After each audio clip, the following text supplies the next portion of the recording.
Hey, and welcome back to DCOMstructed with your host Peyton and Logan. And here you are, second annual DCOMstructed episode. Second annual. We only do one a year. That was well established in the first one. It was definitely at least one a year. This is our second podcast. Hey, I'm your host.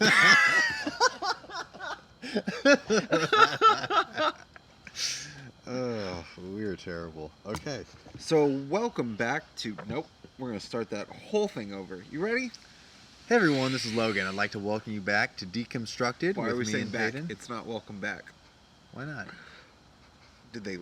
Because they came to DCOMstructed, listened, and then they went back to their own world. I guess so. Hi, I'm Peyton. And I'm Logan. And this is DCOMstructed. Disney Channel movie. A Disney Channel movie.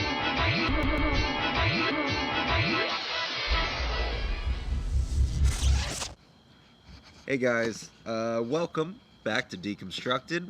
We're talking about Eddie's $1 Million Cook-Off today, which I have to say, Logan, probably one of my favorite Disney Channel original movies of all time. Yeah, I remember you mentioning that very adamantly before. I might have said it one or two times because it's that true. Well, It makes sense. Let me just say, this movie really encompasses you because you love to dabble in the kitchen. I do. I remember we played Little League together, so you come up in my mind whenever I think of Little League. We played Little League against each other. A fierce rivalry. So yeah, I mean, it makes sense why this would be one of your favorite movies. It's one of my favorite movies because it brings back just a lot of memories from just our childhood. Yeah. Did you ever play the game growing up? It was basically Chopped, but before Chopped existed, where you and like your cousins would get together and prepare food, serve it to the adults, and they would judge you on it? We never really did that. We don't have a lot of culinary masters coming out of the Mills household. My sister's probably the best cook. She's definitely the best cook. I wouldn't say that we have culinary masters. My dad was a cook. Mom would make chalupas. That was her main dish. And she would just heat them up, chop everything up, and then she would be like, make your own. I made chalupas tonight. And she even to this day is so proud of those chalupas. But we would play that game at my grandparents all the time. And it's not like they had a fully stocked fridge. It was just whatever they had, and we would just mix it up. Usually it was pretty bad. Usually It was just like a cracker with some sort of sauce poured over it. Mm-hmm. But we mixed up like chocolate sauce, salt, pepper. That's a real Iron Chef thing you got going. Yeah. That's why I love Chopped so much, is because they have to work with just random ingredients, and that's basically how I grew up. How did your parents act as judges? Were they very critical, or did you have like the whole perfect spectrum of judges? So I think they were pretty supportive about it. They weren't like too harsh about it. They would definitely come in and explain that our palates were shit. They explained that we hadn't developed our taste buds properly and that they couldn't eat the literal garbage in front of them. But they were pretty cool about it, I would say. Very loving. They were super nice. Now we're going to dive into the plot according to Wikipedia, who I donate $4 to a month. So I'm pretty sure there shouldn't be any issues with me reading this on air. Peyton, do you think so? No, I think legally you're clear on this point. I think of it as a subscription. Knowledge that I feel free to share. As long as you're quoting it, you quoted it, you cited your sources. Quoting it, citing sources. I mean, we're not going to read the official title of the Wikipedia page or anything like that, but it's close enough. But we'll give you the URL. It will list the entire thing, all of the Z's, P's, and Q's. All right, let's go. Let's get started on this plot. Eddie Ogden is a 14-year-old teenager at Cedar Valley High School, plays baseball for the school's team, the Groundhogs, which is coached by his father. At the same time, Eddie shows an interest and like of cooking meals for his friends and families. Holding high expectations for him, Eddie's father wants him to win a scholarship for his baseball skills. Though Eddie likes baseball, he secretly watches the Food Network in his spare time, specifically Bobby Flay. When the time comes for him and his friends to sign up for electives, Eddie's friends want to sign up for computer science. Eddie wants to join the class as well until he sees the home economics classroom. Eddie then tricks his friends DB and Frankie into signing it so they all end up in economics together. Eddie and his friends goof around and get into trouble frequently in class, but Eddie learns of $1 million cook-off that can get him into a culinary institute. He signs up secretly, afraid of what his friends and family will think. Eddie starts spending more time on cooking and less on baseball. When his father learns of the cook-off, he's extremely disappointed. Eddie repeatedly switches between cooking and baseball as he struggles to decide between pleasing his father, phrasing, and pursuing his dream. In the process, he is laughed at and humiliated by nearly everyone, loses all his friends except for Hannah, who understands what it's like to not be able to live up to a parent's expectations, and displeases his father. As it turns out, the day of the baseball finals and the day of the cook-off are the same, leaving Eddie to decide shit. He decides shit. Leaving Eddie to make the choice to please his father or follow his dreams. Eddie stops by the building where the competition is being held, only to find out that his idol, Bobby Flay, is hosting. Ultimately, Eddie goes to the game for the sake of his father and his friends, but he can't concentrate. Seeing the state he is in, his friends finally accept that he loves cooking and tell him to go to the cook-off and let them win on their own for once. With his friends now behind him, Eddie and his mother go to the cook-off, leaving his father stunned by his decision. He arrives an hour late and has no one to help him, but he is determined to try his best. His friends watch the cook-off on a portable television in the dugout and see that Eddie... His friends watch the... If you could just not interrupt me My bad. for 5 seconds as I interrupted you the whole time. His friends watch the cook-off on a portable television in the dugout and see that Eddie is struggling as he has less time and no one to help. After hearing this and seeing Hannah's mom finally support her, his father purposefully gets himself kicked out of the game to go and help Eddie.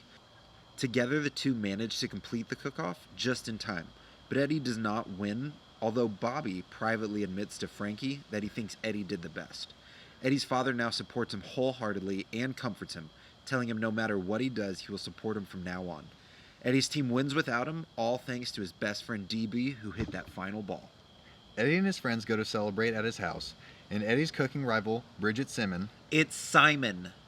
who'd won the cook-off, comes to and seems to share her trophy with Eddie. End of movie. And scene. Very good. I like that plot. Wikipedia does a good job. They did really good. They right on depth. That's what you pay for. And that's what you pay for. Thank you for supporting your local Wikipedia artists, Logan Mills. All right, now that you have an idea of the plot of this movie, I know it's probably been a minute since you've sat down and watched Eddie's $1 Million Cook-Off. Really? Yeah, You don't- probably. You don't think that's a common weekly tradition in most households? I believe there's a select population that watches Disney Channel original movies. Do they every still week. air them during the summer? We should check that out. It's summertime. We'll see if they still show them on the Disney Channel at night. You need to talk to your parole officer.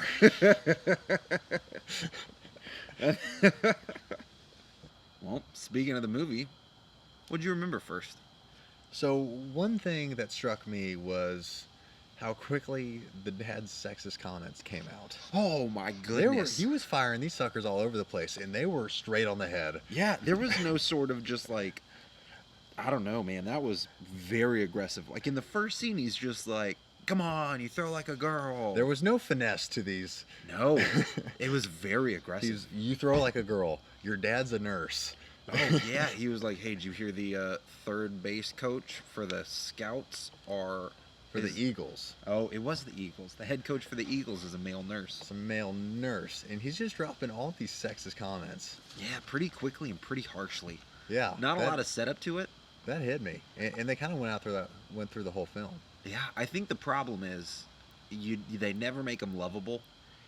He's kind of got a frumpy face, has terrible glasses, doesn't look like he should be the athletic coaching type, and then he just starts making sexist But he's comments. the perfect pee-wee parent. That's true. But yeah, we always got snow cones after the game. Yes. With that token, Favorite memory. it was 25 cents. You can get whatever you want. But in this movie, they get hot dogs.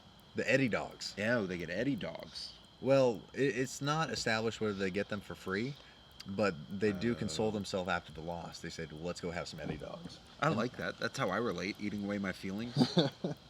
That's all I did as a Would kid. you try one of these Eddie dogs? No, it had sauerkraut on it.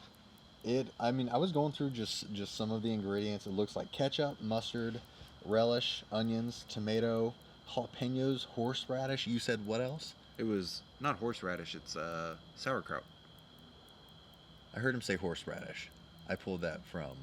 Well, what he throws on top is...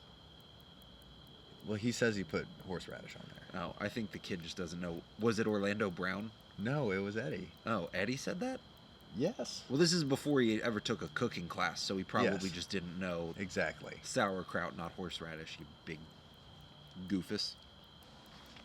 But yeah, so after they ate them hot dogs, come back to the house, and that's whenever we finally actually seen the first, like, real cooking scene, because he makes that fried chicken. That's right. His parents and his brothers have to go to the hospital, and so Yep. they're left with all the groceries out, and he decides to cook it for his family. Yeah, makes this, so it's like fried chicken crusted with Fruity Fruit Loops. Pebbles and Fruit Loops, right? I think it was Fruit Loops and cornflakes, Oh. which is even better. Supple on the fruit, pretty hefty with the cornflakes. I'm a little curious. At the end of it, where the presentation was phenomenal. It looked like a mashed potato volcano with gravy lava, some sort of fruity gravy lava, and Yep. then they cut up a fruit there at the end. Do you know what kind of fruit that was? Dragon fruit. Was that a dragon No, fruit? passion fruit. A passion fruit. It's a passion fruit. I does would look I would weird. try this thing. I would try the chicken. I'd try I the would, chicken. Well, I would try it all. It's chicken mashed potatoes with a little twist on it. I have a pretty trash palate, so I assume I would. Self-admittedly. I would admit most. Yeah. Well, it's not high class. That's for sure. Not a champagne kind of guy, you know. So another scene that really caught my attention was when they're signing up for the classes. I would like to address right there in that scene their classic fashion. It hurt me so hard seeing 2005 junior high fashion. Eddie had one of those over-the-shoulder satchel bags. I had one of those satchel bags, Of course friend. you did. Of course And you I did. rocked it. No, you didn't. I can guarantee you didn't. That's not going to fit well on your body at 16, 13, 12, however old they were. But just the t-shirt layered over with a collared shirt. The hair was just the right amount of like gel mousse in it to where it was almost the gel. spiky. It was that ramp up to the front. Mhm. Oh my goodness. Classic fashion. Now they go in to sign up for classes. This And- devious man. Eddie, this is a real dick move. He wasn't... No, I'm very okay with it. He could have just signed himself up on accident on the wrong board and let his friends go to computer science, but he drags them with him. Yeah. And knowingly covers the name of the class. Yeah, Just and makes true them sign up. deception. Does it well too. Because he makes them sign up for it themselves. But that never comes out. They never call him out for that. Oh, he gets away He with it. gets away with it. Even better.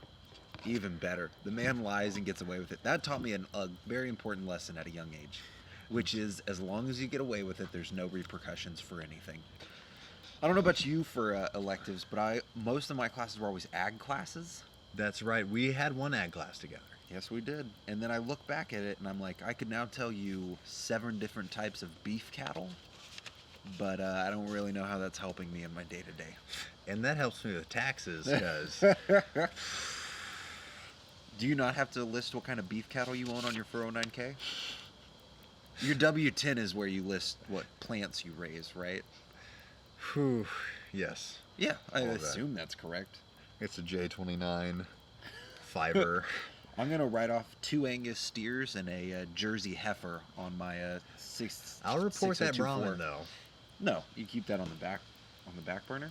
on the down low, under the table, off the books, cooking the books. Cooking. We're back to Eddie's $1 million cook-off. The perfect segue. So now we finally end up in the home ec class. His friends are not happy about this. Oh, they're super upset. But we're finally introduced to Bridget, who is the goody two shoes, kind of like culinary, not goody two shoes. She's the cook queen. There you go. She's a real princess. She's very primpy. She's very, the baking brat. the baking brat. Wow. Yeah. Great alliteration. Pretty good at and nicknames. branding. I would have been a great high school bully. Let me say about Bridget, I had the biggest crush on this girl. Ooh, really? I thought that she was so cute Ah, watching this. no. She was too preppy for me. Do you feel like her and Eddie had kind of a thing towards the end there? Well, I assume Eddie comes out after the movie, and so at that point they're just best friends forever. Did you not get the incredible like coming out of the closet references that they were making I did throughout not, this movie. I did not pick up on that at all. Oh my God, there's an entire scene where his friends literally come up to him and they're just like, I don't understand how you could like it. And he's like, I don't know, man. That's just what I like. And he goes, do you not like baseball anymore? I think you're reading too far into this. Let me just sub out the words. That's super easy. Okay. I don't know, man. I just like sucking cock now. Give me another one. He's just like, I don't know. I just like guys now. And they're just like, well, does that mean you don't like girls anymore? I don't know. Maybe I still like girls. Oh my but God, I you're know absolutely I like guys. right. I'm realizing it. The whole movie is just a subtle way for Disney to let kids know it's okay to come out and to accept your friends when they do. No, you are blowing my mind right now. Oh, yeah. So while we're in that scene, we find out about This the $1 million cook-off. total misnomer. Eddie does not win or no one wins $1 million at the end of this cook-off. What? Yeah, it's just $1 million that's donated to scholarships, and you receive a scholarship for winning and a small cash prize, which they don't disclose, $25 gift certificate. to Olive Garden. Do they win a scholarship, though? They win a scholarship to a cooking school. Oh, $1 million. So they give off $1 million worth of scholarships? Throughout the whole, I assume like this whole program or league or whatever this foundation is, they give out $1 million in scholarships throughout the year, in culinary scholarships, Okay. something like that. Okay. So it's a complete lie. Yes. Just a bold-faced lie. They just threw that $1 million number up there just to get people to watch this show. That's and it very worked. clever marketing. They tricked me. I thought he won $1 million. What kid doesn't like to just see a movie about money? Just to see money just hanging around. God, I loved money as a kid. I mean, I still love money, Yeah. but I loved money as a kid. I would definitely play with coins, and then I'd smell my hand and be like, I smell like some sort of just metal factory. See, I always thought it smelled like blood, because blood has iron in it. So I always thought coins smell like blood. Jesus. You don't think coins smell like blood? I just didn't think about blood. You don't think about blood? Not all the time. Huh. I do whenever I think about money. Just whenever I shit. Oh, whenever I'm shitting coins. We're taken back to the home ec class. And we get a fun food fight scene, which they really kill in this movie. Yes, they do. Food fight scenes were the best scenes in a movie growing up. Absolutely. Hands down. Max Keeble's big move. Max Keeble's big move was probably the best food fight scene because he comes out with that tuba that sprays mustard on everyone. That's Do you remember right. that? Josh Peck. Josh from Josh Drake and Josh Peck. is the kid that blows mustard all over the kids out of his tuba. All right, well, let's stick to this Disney movie, though. This food fight scene, not bad. Pretty Pretty solid. good. I like that they have like mustard and ketchup guns. Yes. Yeah. Let me ask you, what would be your go-to weapon in a food fight?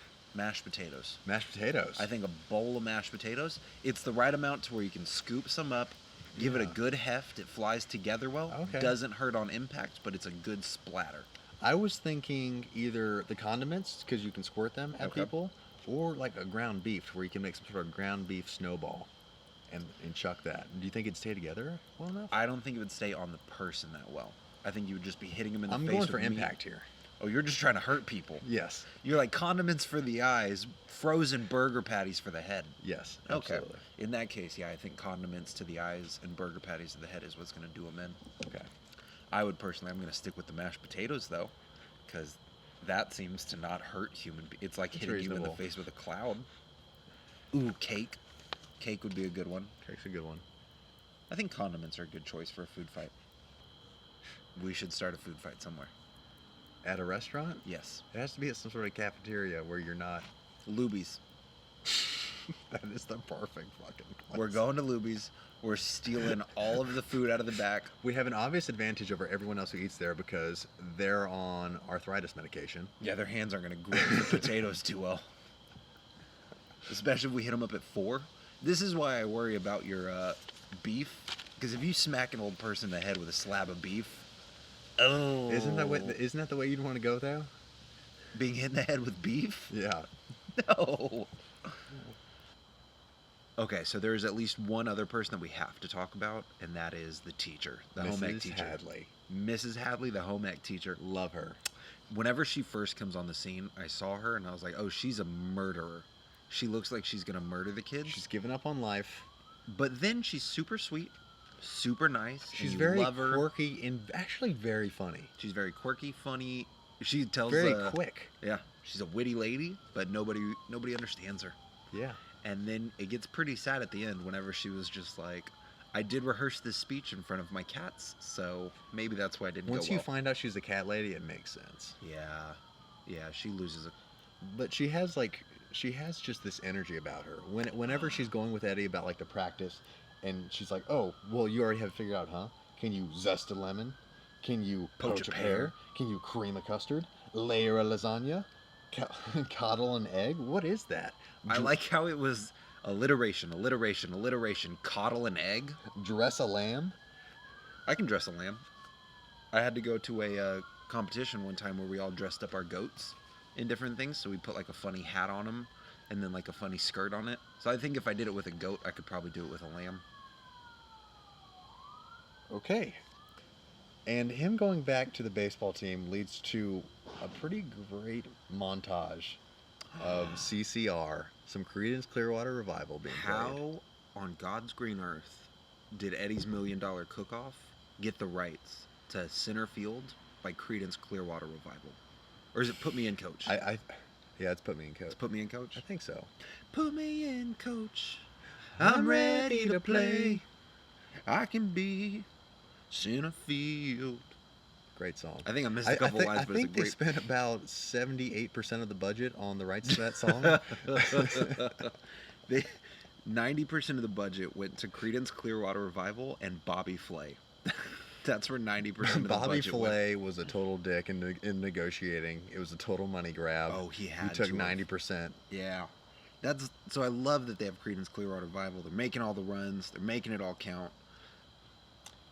And so the next scene I wanted to talk about was Eddie walking through the cook-off arena, and he meets his idol, Bobby Flay. How did they book him, dude? How did they book That's Bobby a big Flay? name. For a DCOM movie? Right? And Disney didn't even own ABC at that point. Did they not? Mm-mm. That was before that. I mean, nowadays they could get anybody they want because they own Hollywood. But back in the day, getting Bobby Flay was a score. What were your thoughts on Bobby Flay as an actor in this movie? Terrible. I thought he was terrible, but good for like kids movie. You know what? Like, I was which way just it about to works. correct myself and say that he was good for a DCOM movie. Yeah, He's about average. I don't expect him to go, stride for stride with Leo on this thing. Leo DiCaprio was in this movie, though. That's the best part. He was actually the dad. He did a cameo. He was the dad. Just the dad in makeup. That's actually his big Oscar flop. He's at the cook-off show. He loves it. He sees around. He sees the station. Sees Bobby Flay. Gets it all in. Gets inspired. And then he has to go back and play baseball. He made that decision. He's going to help his team win the championship. Yeah. I think that's... he makes a decision and he goes back. He's playing the game. But he's not passionate. I feel like he's enjoying it, but like we said before, there's just something missing. He's doing it for the team. And I think you can tell. He's not doing it for himself. Yeah. And plus, Frankie has the competition on that small TV. Yeah, they have a portable Just blaring TV. it. Yeah, Eddie's hearing it from the batter's box, which that's super distracting. And then finally, I love the scene where the kids finally tell him, "Hey, it's okay to cook. Get out of here. We're gonna win this game." I love the way that DB does it, where he's like, "We don't need you. Get out of here. We don't want you anymore." But he does it ironically / sarcastically, to where you get it. It's the perfect bro apology. Yes. Where you're just like, "You get out of here. The bro You go apology, live your absolutely. life. Get out of here. Go. We got this. We don't need you battling our battles anymore." Yeah, which is like, I appreciate it. You've been here for us. We support you. But now, I'll support you in what you do. What a great moment. It was I like to think that the scene was written differently, and the DB actor was like, "Actually, I got a way I can take this." He definitely improv that entire scene. I think so. They had written down, have a discussion in the dugout and tell Eddie to go to the cook-off. And the kid was like, yeah.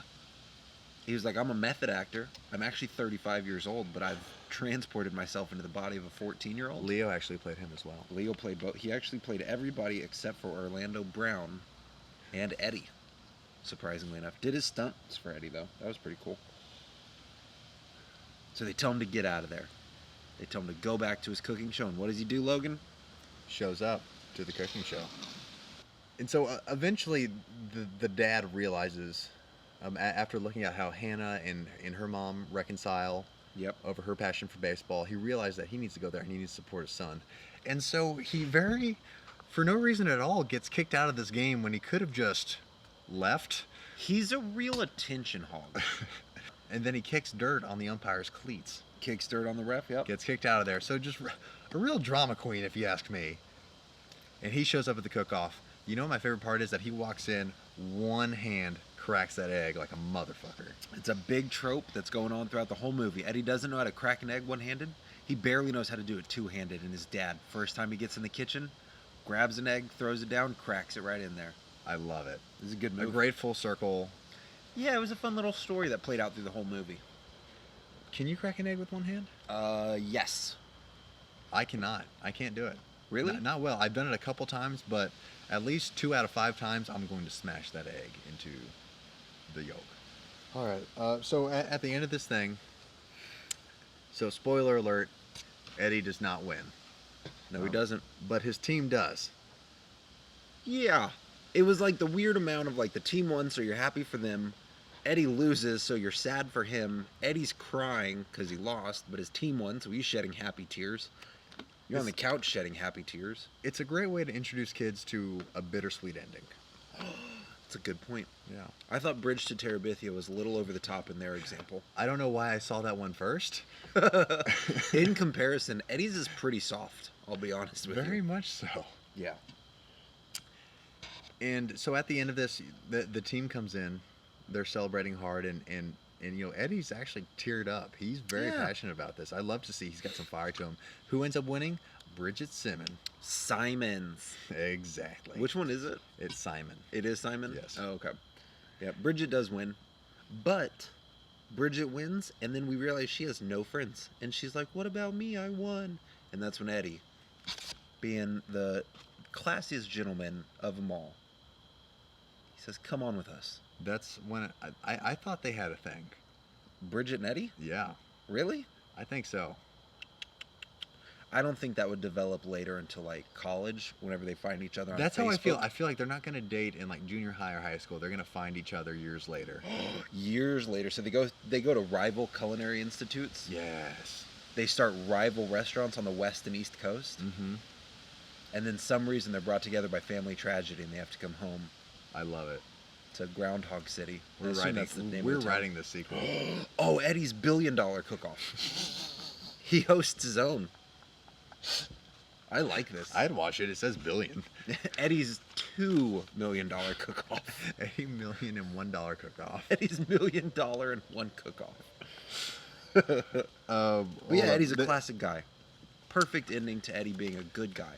A great scene in here is Frankie goes up to Bobby Flay and basically tells him, hey, you don't know shit about cooking. My boy done won this thing. Oh, yeah. He was like, I don't know if you've tasted any of the food here today, you big dummy. And you know what Bobby does? He throws back some hard wisdom at him. He says, look at Eddie over there. And Eddie is cheering and having fun with his friends. He has people who care about him. He says, Holding up the trophy. he says, that looks like winner to me. Because he has all these friends and people who care about him. Yep. That got me. Yeah. But you thought Bobby Flay was just going to teach you how to poach a pear, but he No. taught you how to feel a feel. He taught you how to heal a heart. All right, pretty good analysis of the movie. I think it's about that time we start dropping some awards for it, Logan. All right, let's go with the first one. Let's go with Oscar of the movie. Give an Oscar out to one actor in this movie.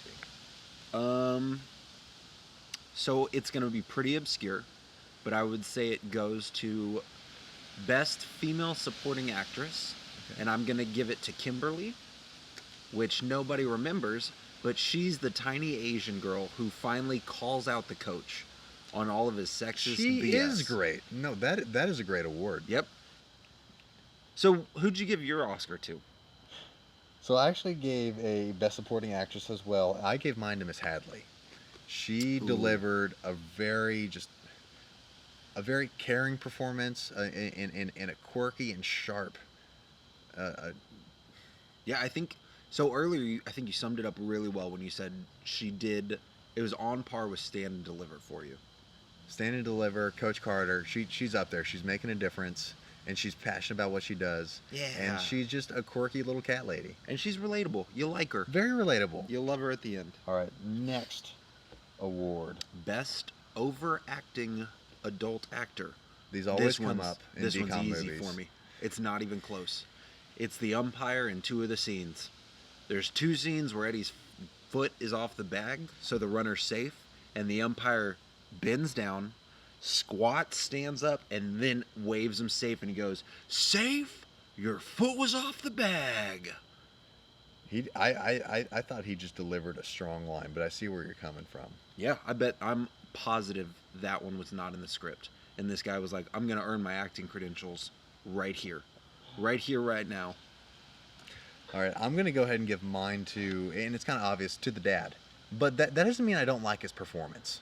It just means that I see that this is the way that he went about playing his character. It was a little over the top, and it had to be for this movie. Well, it's a DCOM. It's a DCOM movie. I enjoyed it, but he was definitely overacting a little bit at some parts. Yeah. Okay, that's And fair. I enjoyed it. It's an appropriate overact. Yes. Anyways, to the second to last question, I guess. Does it hold up for you, Logan? Abso-fruitly. So- Absolutely. So does it hold up for you, Logan? Abso-fruity pebble chickenly. No. I'm glad we let you repeat that so you could nail it on the second All right, go round. all right, last one. Do it again. Hey, Logan, does the movie hold up for you? Absolutely. That's It was great. Like I mean, it's one of my favorites. It did not let me down.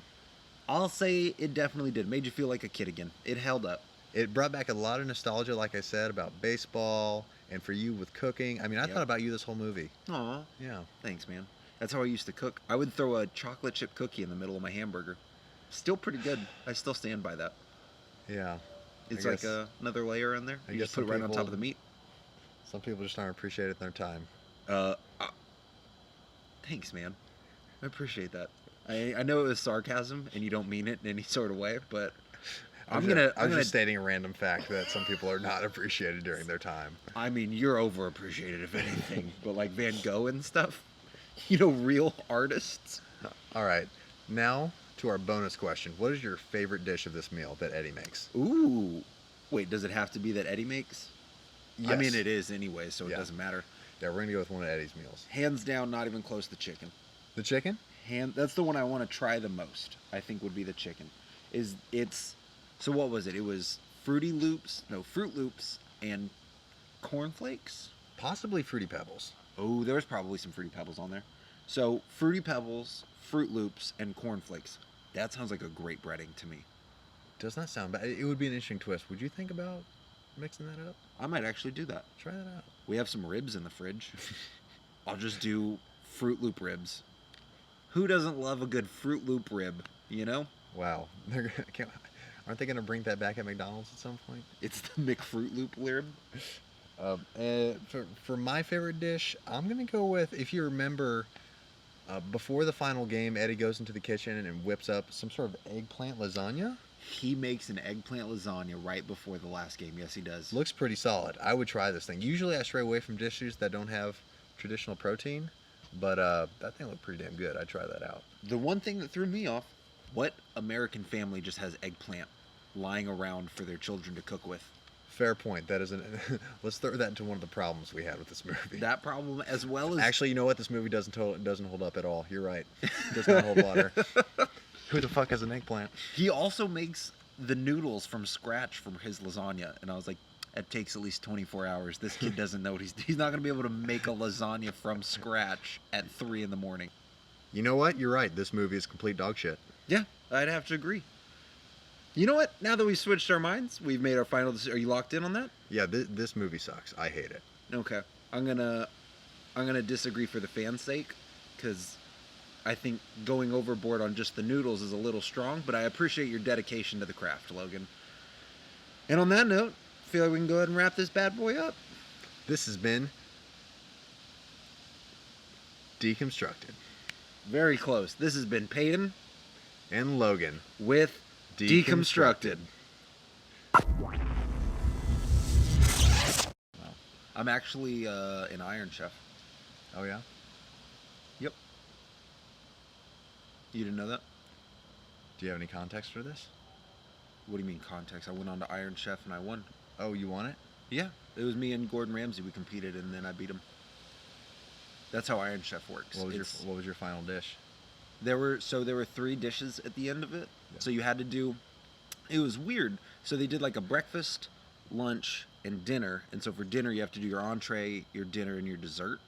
And so for the appetizer, entree and dessert. And so the appetizer, obviously deep fried mozzarella sticks, or mozzarella sticks. What were your you know. ingredients you were given? Is that how Iron Chef works? Nope, Iron Chef, it's whatever you want. Literally whatever you bring with you that day. Okay. You have to bring your own ingredients. Okay. So I grabbed a box of TGI Friday mozzarella sticks, popped them in the microwave, made my own marinara sauce by mixing together ketchup and oregano.